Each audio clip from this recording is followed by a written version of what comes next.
Azizaxonni eng chekka hovlidan topdik. Yillar davomida o'rnidan turib, ko'cha ko'rishni orzulab 80 dan o'tgan Nurxonaga niyatiga yetibdi.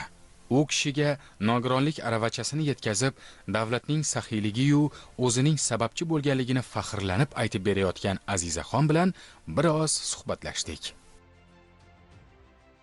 Men o'z kasbimdan faxrlanaman. Men mana shu mahallada ijtimoiy xodim lavozimida ishlayib turganimdan juda ham xursandman.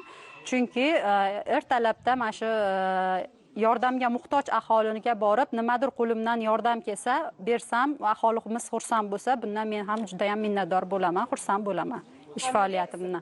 Yaqin 1 yil davomida Zarhal mahalla fuqarolar yig'inida mahallada kompleks xizmat ko'rsatuvchi ijtimoiy xodim lavozimida ishlab kelmoqdaman. Faoliyatim davomida ko'plab nogironlarni reabilitatsiya vositalari bilan ta'minladik. Holimat va Nuriso xola 90 yoshdan oshganlar, ancha yillardan buyon taniyman. 13 yil davomida mana shu mahalla fuqarolar yig'inida ishlab kelganim sababli bilardim. Uyda yotardilar bir joyda. Shuning uchun bu xolaga sayr qilishga mo'ljallangan aravacha berdik. Hozirda kelinlari sayrga olib chiqib, aylantirib kelishmoqda. Hozirda mahallamizda bir nafar yakka yolg'iz ikkinchi guruh nogironimiz bor, Dadaboyeva Anoraxon.